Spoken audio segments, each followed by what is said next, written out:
अस्सलामुअलैकुम दोस्तों, मैं हूं राव कमर रिजवान और आप देख रहे हैं मेरा यूट्यूब चैनल। आज की कहानी एक ऐसी लड़की की है कि जिसकी मोहब्बत ने उसका साथ ना दिया और बुरे तरीके से बदनाम कर दिया।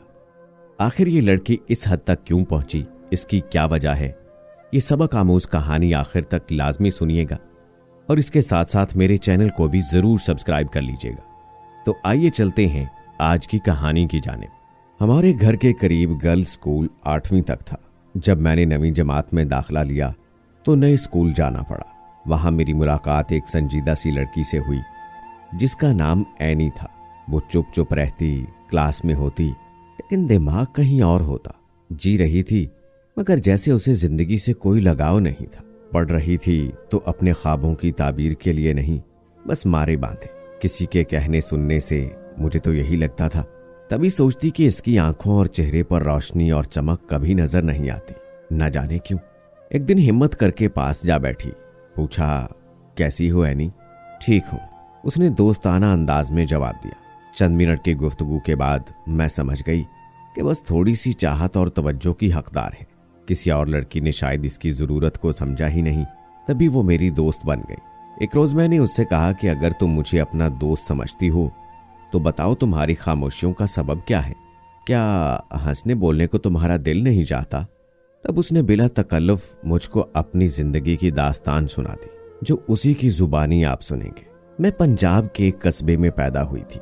तभी 3 बरस की थी कि वालिद साहब और वालदा के बीच कुछ ऐसा इख्तलाफ हुआ कि अब्बू ने मेरी माँ को उनके मैके छोड़ा और मुझको दादी जान के हवाले कर दिया। उन दिनों मेरी छोटी बहन अभी नौजायदा थी, उसे माँ के पास ही रहने दिया गया। जुदाई के कुछ अरसे तक रोती रही, फिर माँ को भुलाकर दादी को माँ समझ लिया। वो प्यार करती, कहानियाँ सुनाती और अपने पास सुलाती। दादी मुझको बहुत अच्छी लगती थी। जब मैं 4 बरस की हो गई तो अब्बू ने करीबी स्कूल में दाखिल करा दिया। हमारे इलाके में लड़कियों के लिए ये वाहिद प्राइमरी स्कूल था जहाँ हमारे ही कस्बे की दोस्तानियाँ पढ़ाने आती थी। मैं खुशी खुशी जाने लगी। हालांकि इस उम्र में बच्चे स्कूल जाते हुए रोते हैं, लेकिन मैं खुश होती थी कि घर में मेरे साथ खेलने वाला कोई न था, जबकि स्कूल में मेरे हम उम्र बच्चे थे।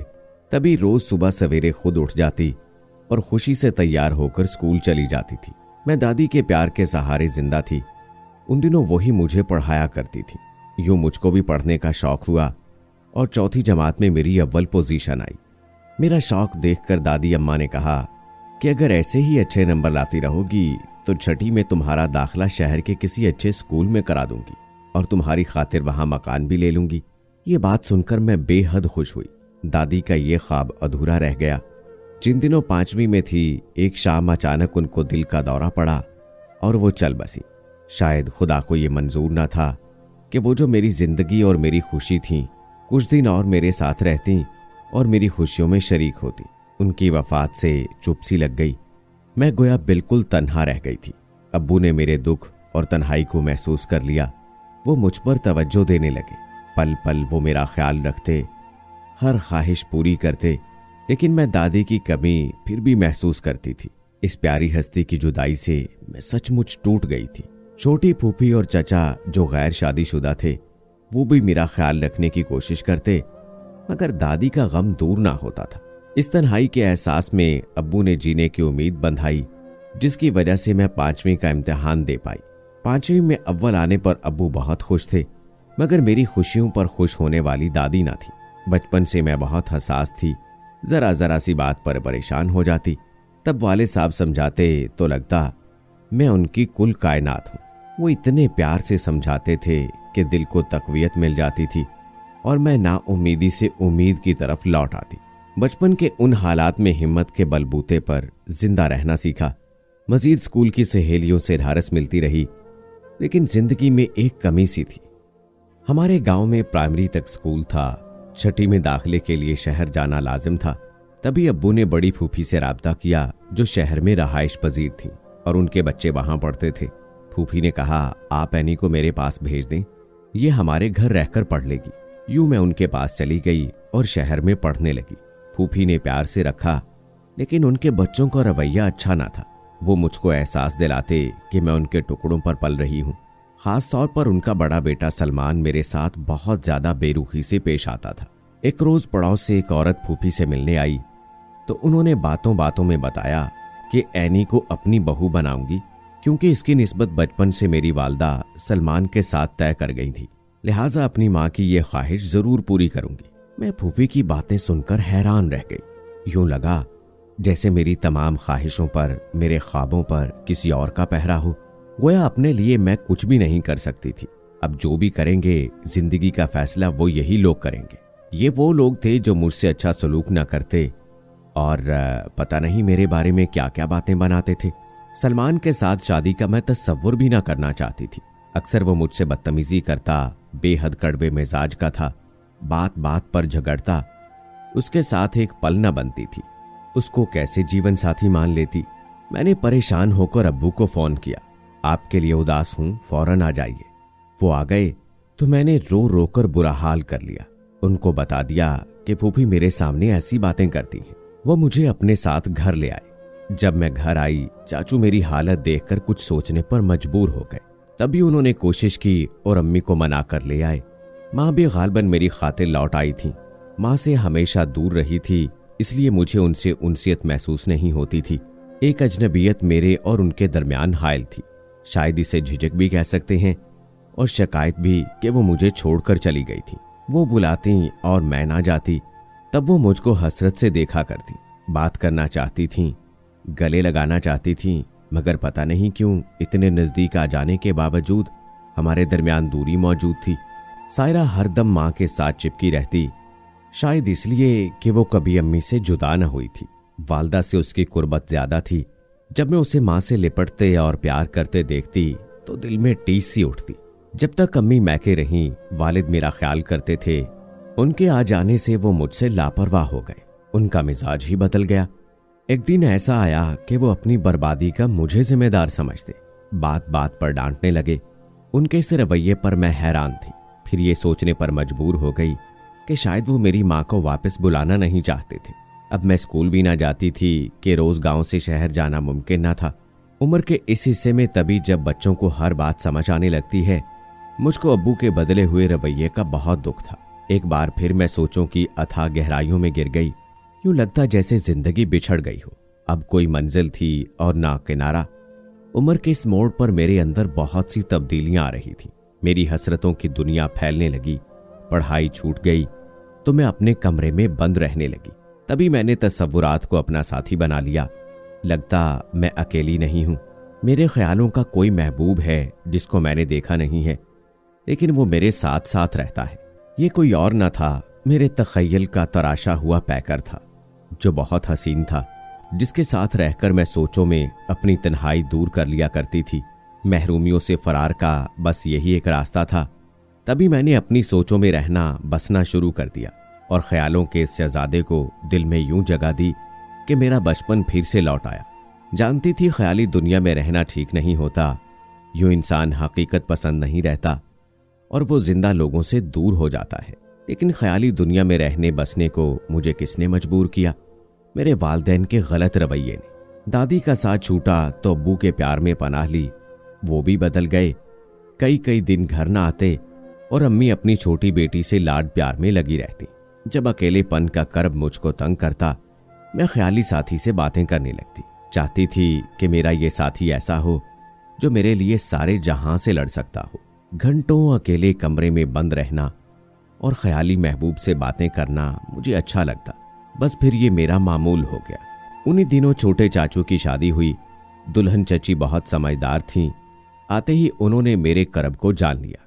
वो मुझे बुलाती और बातें करती। उनके प्यार भरे रवैये से मैं सुकून महसूस करती।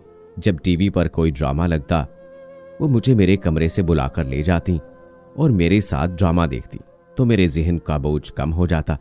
चची के साथ रहकर मैं नॉर्मल होने लगी, लेकिन ये बात अब्बू को पसंद नहीं आई।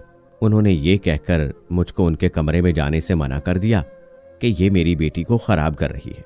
चची को बहुत बुरा लगा। उन्होंने मुझको बुलाना छोड़ दिया। उस घर में उनके सिवा किसी के पास इतना वक्त न था कि कोई मेरे दिल में झांकता और मेरी आंखों को पढ़ पाता। अब मैं ऐसी टूटी हुई कश्ती हो गई जो बगैर मंजिल मौजों पर भटक रही हो। जब मैं घुट घुट कर आधी रह गई तब चची ने फिर से हिम्मत बंधाई और इम्तिहान की तैयारी कराई। मैंने पर्चे दिए और पास हो गई। चची के सिवा किसी ने खुशी का इजहार किया और न हिम्मत अफजाई की। अम्मी के आने के बाद ननियाल वाले आने जाने लगे। छोटे मामू डॉक्टर थे, मैं भी डॉक्टर बनना चाहती थी। उम्मीद थी कि शायद ये मामू मुझको मंजिल तक पहुंचा देंगे। वो आते तो मुझसे खूब बातें करते, खाला भी साथ आती।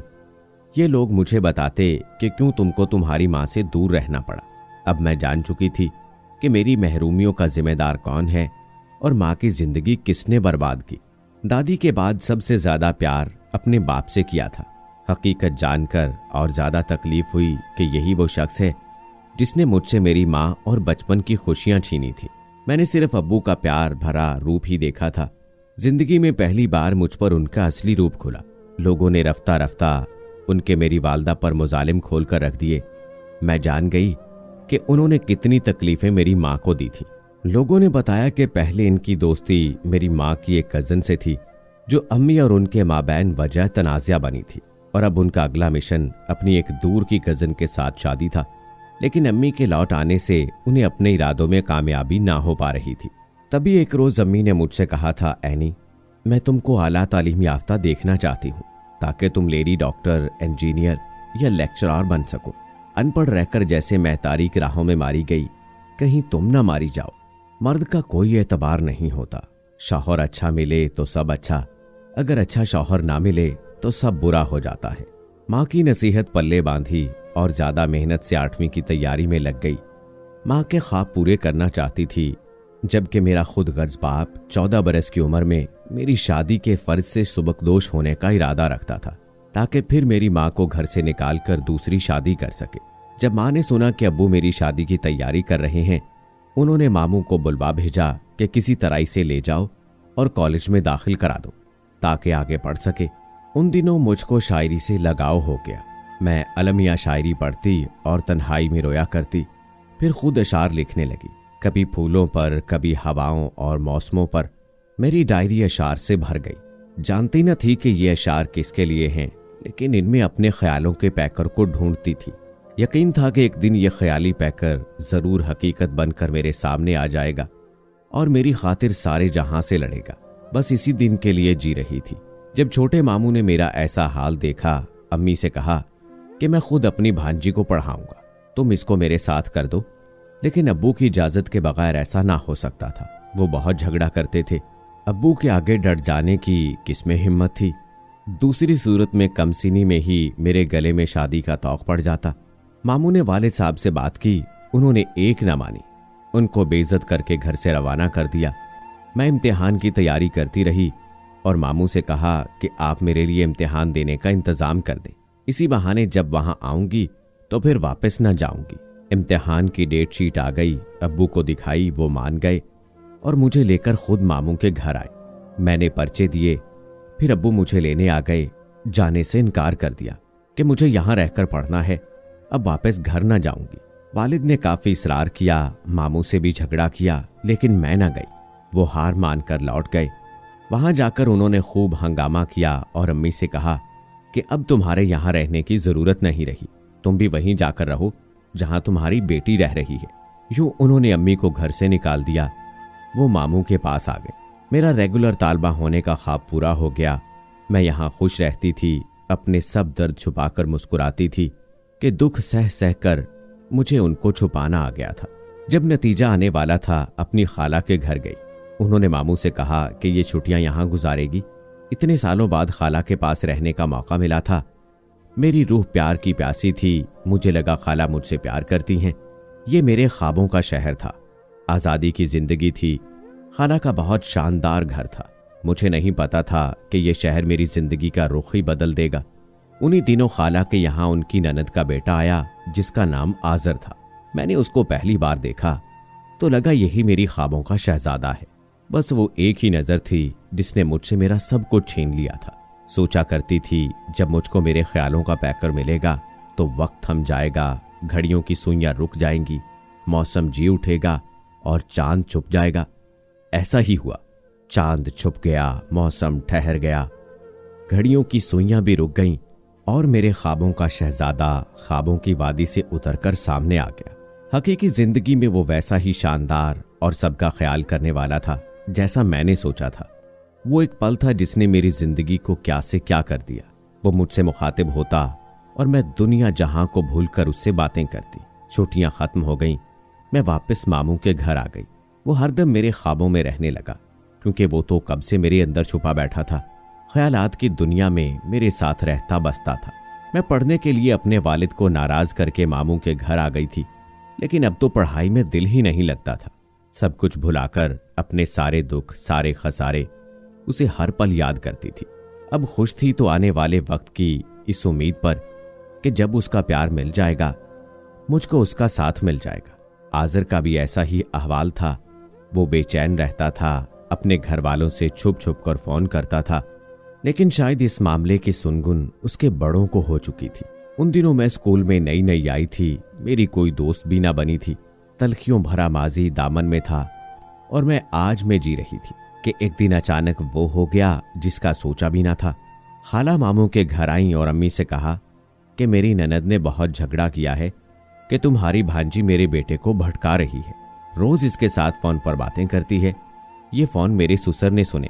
वो लोग सख्त खफा हैं कि तुम लोगों का माहौल किस कदर खराब है, तुम्हारी लड़कियां कैसे कैसे गुल खिलाती हैं।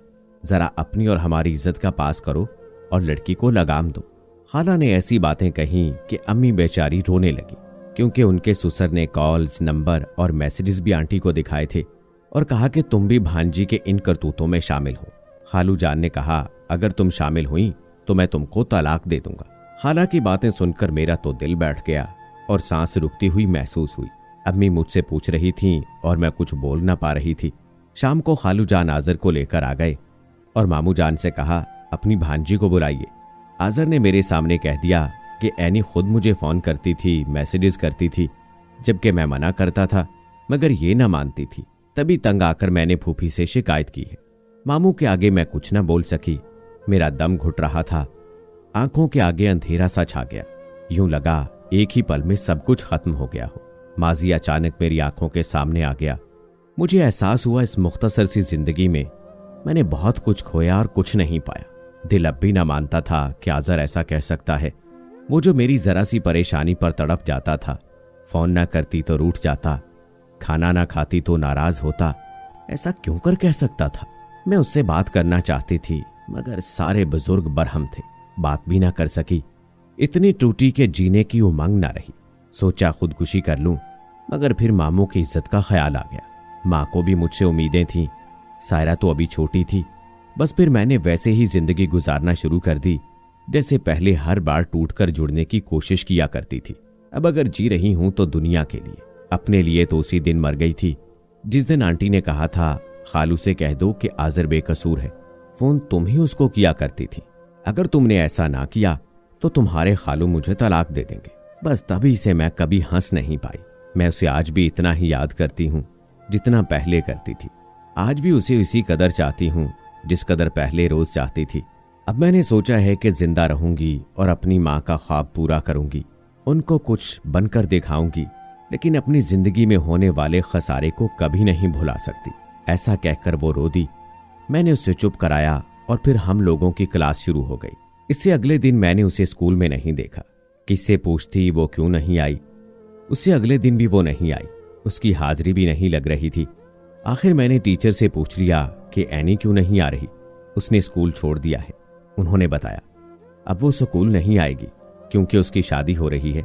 बस उसके बाद फिर वो मुझे कभी नहीं मिली और ना ही उसके बारे में कुछ पता चला कि वो कहाँ है, माँ के पास या अपने अब्बू के पास चली गई है। ऐनी की जिंदगी हर लड़की के लिए एक सबक है कि कभी ख्वाबों में ना जीना, क्योंकि ख्वाब फिर ख्वाब होते हैं, वो कभी हकीकत नहीं हो सकते। ये सोचना कि ख्वाब एक दिन हकीकत में बदल जाएंगे, खुद फरेबी के सिवा कुछ नहीं। तो दोस्तों, कैसी लगी आज की कहानी कमेंट बॉक्स में जरूर बताएं। इस कहानी में ऐनी के साथ जो कुछ हुआ उसका जिम्मेदार आप किसको समझते हैं, अपनी राय जरूर दें। मजीद ऐसी वीडियोस के लिए मेरे चैनल को सब्सक्राइब कर लें। मिलते हैं अगली वीडियो में, तब तक के लिए मुझे इजाजत दें। अल्लाह हाफिज।